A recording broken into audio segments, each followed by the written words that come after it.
WITSON. Today's install, which is on a Peugeot 3008. Now the car has a few different variants of the car. Sometimes you don't get the top screen on the Peugeot, sometimes it's just you either get a large radio down below or a thin radio with a storage space above it, just below the camera here, down on obviously the floating dash down here. But the customer had previously the screen, and at the moment he had some issues with it, just wanted to change it over, wanted an update, so he's gone for this model. It's the HV53 Model A, comes with the 2 DIN, which you put down below here, Model B, which is this one today, and Model C, which is another one. But if you're not too sure which one to go for, just check the picture gallery in the picture on the sale page. It'll show you which one to go for.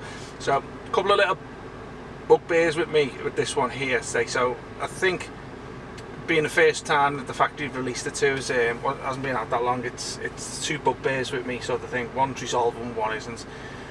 Sometimes you don't have an option, so if your radio's broken, you're looking to change it over, or if you don't mind it. But I think personally the frame on this one here, this frame is made for left-hand drive cars. Only reason being is because, see this gap here? It's like about a 5mm gap underneath here. You can use a bit of resin to stick it down, but again, there's no other options on the market. So obviously if your car's screen's broken, you want to change it, then obviously just bear that in mind. Also, another one which is resolvable, it's a bit of a pain for me, obviously being a perfectionist selling these units, the screen's quite far back. So if you're familiar with your dash being a Peugeot 3008, you know the screen is quite, obviously the dash is quite vast and goes quite deep into the windscreen, so this is quite far back. But the thing that's obviously like a way around it is basically because you get a little thin CD panel. Sorry, it's not a CD panel, it's a panel with buttons on, so the one it comes with is actually installed further on down below. We'll put some pictures into the video just to show you what it is. It actually comes with a navi button, band, setup, dim, volume button, so you can adjust your volume. One second. So that was my missus calling me there. Great time to call. Okay, so yeah, it comes with a panel down below. So it's basically got a navi, the radio button, setup, dim, and some. So if I was to press band, you can take you to the radio out there. So you can control it with the buttons down below, as you can see it here. Then I can control it down there. It also works with the steering wheel controls. That's another thing. So that works with that too, which is a good thing.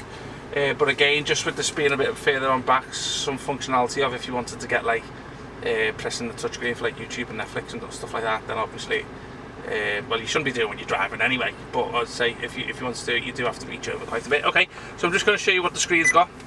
So this is the home page. This is the HV version, which has got an 8-core processor, for 64 gigs as standard. You can change the skin interface here if you want. You've also comes with built-in, I think it has Google Maps set up.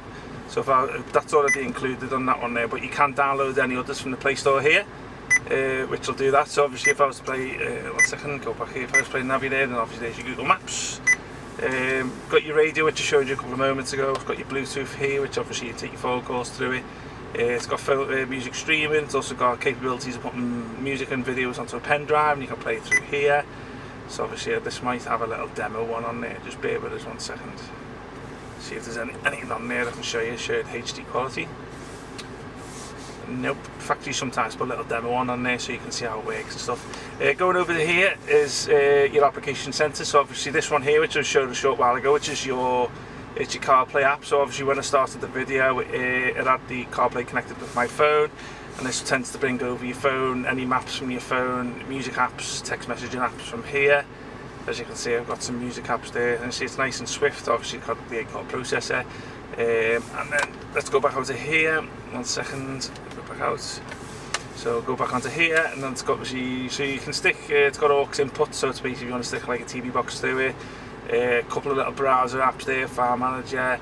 Here's your Play Store app there, so if you want to log into the Play Store, you can log into there and download all your apps from there. You can put your IPTV on it. Here's your, let's have a little vehicle settings app. So obviously it's just stuff down here. Now when people always ask us, has it got this, has it got that, in terms of your menus on there, so we have to be dead careful, because it might have like 99% of all the original settings and it might be missing one. So if someone says to us that it's got car computer settings, we go, yeah, but we don't say that. We prefer just to show you what's on there, just so you can see what's on there yourself. Also, you can change like your MFD display from like kilometers to miles per hour through all this here. Let's go back over here. There's your own mileage. Look at that one there. Air conditioning control. There's your fans. I don't think these operate. They tend to only work when you remove the original button panels, and because you keep the original button panels down below, they tend to just stick as a touchscreen. It's just visual only, so you can't really interact with it. But if you do change, let me have a little look. If you change the, see the way that's changing on the temperature on the left, that's only because I'm turning the dials down below. So if you do press, let's have a little look, see I'm turning the fans off just about below. So it does show you on there, it does link with your actions down below, but obviously you can't press the touchscreen with it. That's it. Let me have a little look at that. That's a good thing.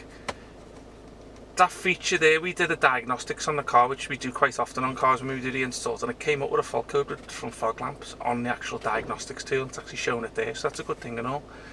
Yeah, okay, let's have a look at this. Analog buttons, amplifier settings, select model. I don't think you need to play around with that one there. Now this one here just takes you back into the screen here. Let's have a little look at what else is in here. Yeah, that's pretty much it, to be honest with you. Here's the back end settings here.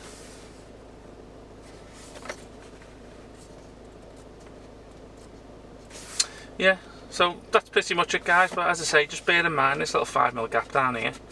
You can probably use a bit of resin if you want to stick it down, but obviously it's going to be hard to do that. So if you do go for this one, just remember that there. As I say, it might be too much of something for you to handle anyway, but I'd rather be truthful with you.